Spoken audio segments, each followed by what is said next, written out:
הערב אנחנו נציג לעולם מידע to present to the world שלא נחשף information אף פעם. that has never been exposed before.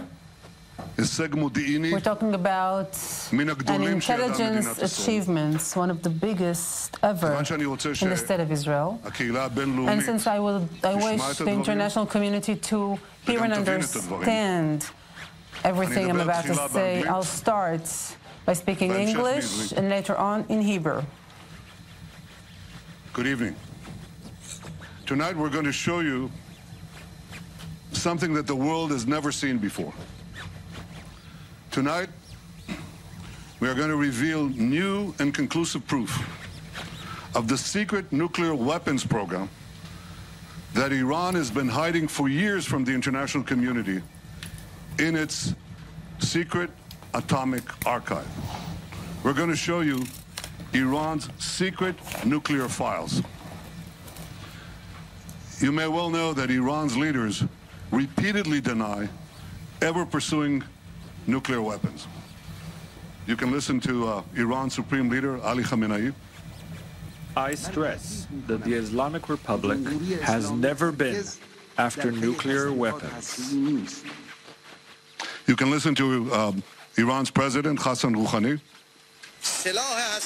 Nuclear weapons and other weapons of mass destruction have no place in Iran's security and defense doctrine and contradict our fundamental religious and ethical convictions.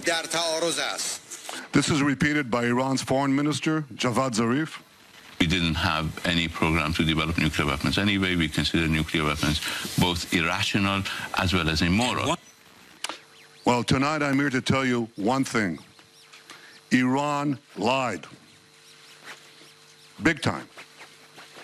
After signing the nuclear deal in 2015, Iran intensified its efforts to hide its secret nuclear files.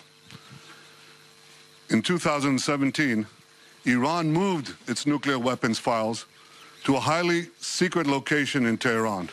This is the Shorabad district in southern Tehran. This is where they kept the atomic archive, right here. Few Iranians knew where it was, very few, and also a few Israelis. Now, from the outside, this was an innocent-looking compound. It looks like a dilapidated warehouse. But from the inside, it contained Iran's secret atomic archives locked in massive files. Actually, they're a little bigger than this, okay?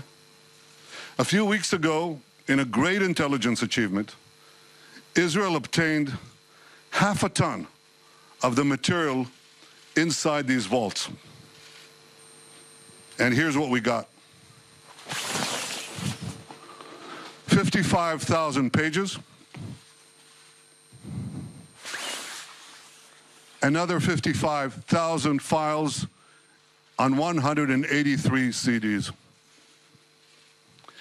Everything you're about to see is an exact copy of the original Iranian material. You may want to know where are the originals? Well, I can say they're now in a very safe place.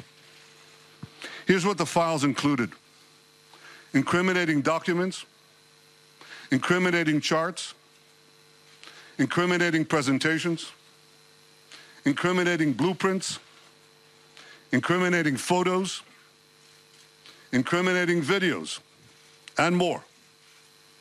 We've shared this material with the United States, and the United States can vouch for its authenticity. We will also share it with other countries, and we'll share it with the International Atomic Energy Agency. So let me tell you the history of this material. We've known for years that Iran had a secret nuclear weapons program called Project Ahmad. We can now prove that Project Ahmad was a comprehensive program to design, build, and test nuclear weapons. We can also prove that Iran is secretly storing Project Ahmad material to use at a time of its choice to develop nuclear weapons. Here's what Project Ahmad's explicit goal was: creating nuclear weapons. This is an original Iranian presentation from these files. And here's the mission statement. Design, produce, and test 5 warheads, each with 10 kiloton TNT yield, for integration on a missile. You don't have to read Farsi to see 10 kilotons here, TNT. This is the specific goal of Project Ahmad. That's like 5 Hiroshima bombs to be put on ballistic missiles. This is an original Iranian spreadsheet from the archives of Project Ahmad. Look at what it has here. Yellow cake production, centrifuge enrichment process, warhead project, simulation project, and test. And indeed, when we analyzed what's in these archives, we found that Project Ahmad had all the 5 elements, the 5 key elements of a nuclear weapons program. I want to take them one by one. First element is designing nuclear weapons. This is an original Iranian illustration of a weapon. Again, you don't have to read Farsi to understand this. This is U-235, that's enriched uranium, right here at the core. That's the only place where you find in the core enriched uranium. And here's an Iranian simulation, original Iranian simulation, putting all these components together. That's the first component. Second component, developing nuclear cores. Here's a photo showing the casting process and a cast metal core from the archives. And here's the secret underground facility the Iranians were building to produce nuclear cores. We have hundreds of documents for each of these components. Third component, building nuclear implosion systems. This is an original Iranian photo of a measuring device for implosions. And here's a simulation of a nuclear implosion. Fourth element, preparing nuclear tests. Here's a map of 5 potential locations for a nuclear test in eastern Iran. 1, 2, 3, 4, 5. We have many, many more such documents. And fifth, integrating nuclear weapons on missiles. Here's a design for a nuclear payload on a Shahab-3 missile from the archive. Here's the warhead. Here's the bomb. And I don't have to remind you, I think, that Iran is continually expanding the range of its ballistic missiles, its nuclear-capable missiles. They started with 1,000 kilometers. They're now up to 2,000, roughly. They can reach Riyadh, Tel Aviv, Moscow, but they're working on far, far greater ranges. They're planning much longer range missiles to carry nuclear weapons. So these files conclusively prove that Iran is brazenly lying when it says it never had a nuclear weapons program.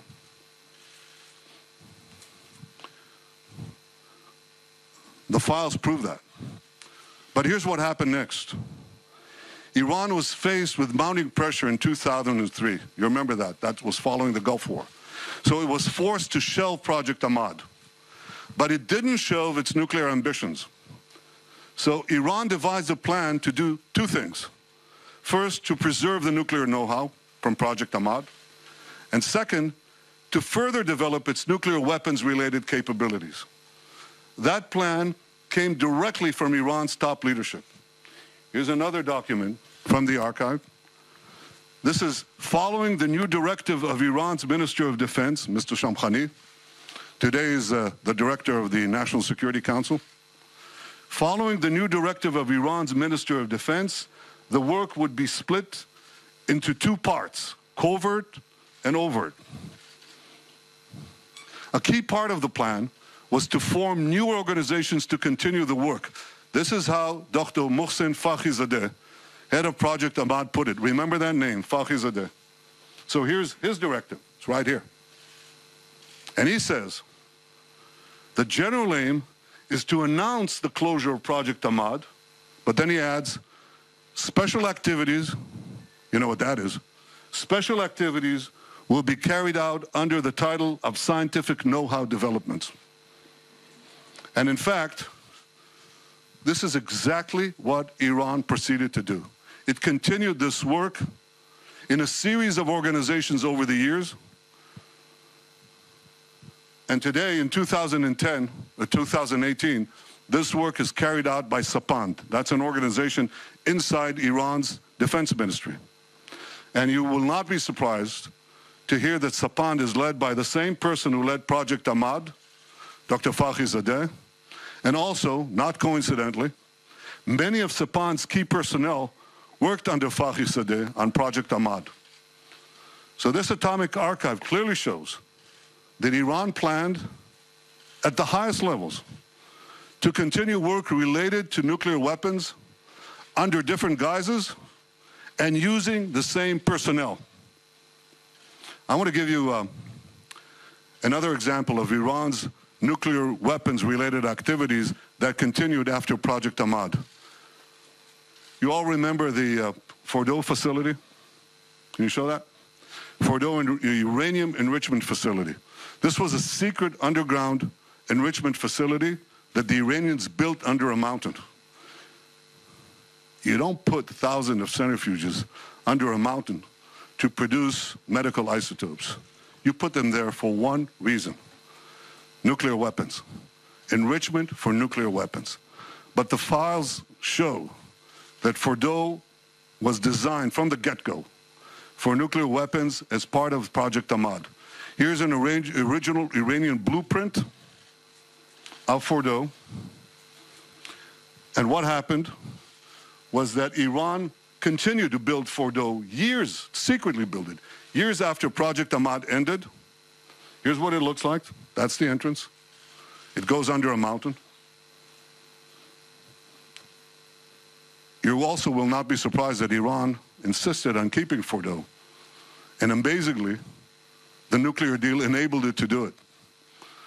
It enabled it to do it, but this came with a hitch. Iran was required by the IAEA to come clean, by the nuclear deal, to come clean to the International Atomic Energy Agency about its nuclear program. This was an explicit condition for implementing the nuclear deal. Iran has to come clean. So in December 2015, the IAEA published its final assessment of what it called the military aspects of Iran's nuclear program. This is the report. This was Iran's chance to fully come clean to the IAEA. They could tell the truth. They could say, we had this program, the secret program, it's over, we shelved it, it doesn't exist, we destroyed the material. Here's what Iran actually told the IAEA. It said, Iran denied the existence of a coordinated program aimed at the development of a nuclear explosive device, and specifically denied, get this, specifically denied the existence of the Ahmad plan. The material proves otherwise, that Iran authorized, initiated, and funded Project Ahmad, a coordinated program aimed at the development of a nuclear explosive device. Here's another document from the archive. This is a master plan of Project Ahmad. Iran said to the IAEA, no work has been conducted with multi-point initiation. This is multi-point initiation. You got to forgive me. This jargon, this scientific terminology is something that is necessary to understand the production of nuclear weapons. But here's what they say. No work has been conducted with MPI technology in hemispherical geometry. But again, the archive shows that this is a complete fabrication. Iran conducted extensive work with MPI technology in hemispherical geometry. Here's an example. Hundreds of more documents prove it. Iran said to the agency that it had not conducted metallurgical work specifically designed for a nuclear device. But the files again show that this is a lie. Iran conducted extensive metallurgical work, specifically designed for a nuclear device. Here's an original Iranian photo, plenty more in the archive. So what I've shown you tonight is just a fraction of the total material that we have. But even from this sample, you can draw four main conclusions. First, Iran lied about never having a nuclear weapons program. 100,000 secret files prove that they lied. Second, even after the deal, Iran continued to preserve and expand its nuclear weapons know-how for future use. Why would a terrorist regime hide and meticulously catalog its secret nuclear files if not to use them at a later date? Third, Iran lied again in 2015 when it didn't come clean to the IAEA as required by the nuclear deal. And finally, the Iran deal, the nuclear deal, is based on lies. It's based on Iranian lies and Iranian deception. 100,000 files right here prove that they lied. So here's the bottom line. Iran continues to lie. Just last week, Zarif said this. We never wanted to produce a bomb. Again? We never wanted to produce a bomb. Yes, you did. Yes, you do.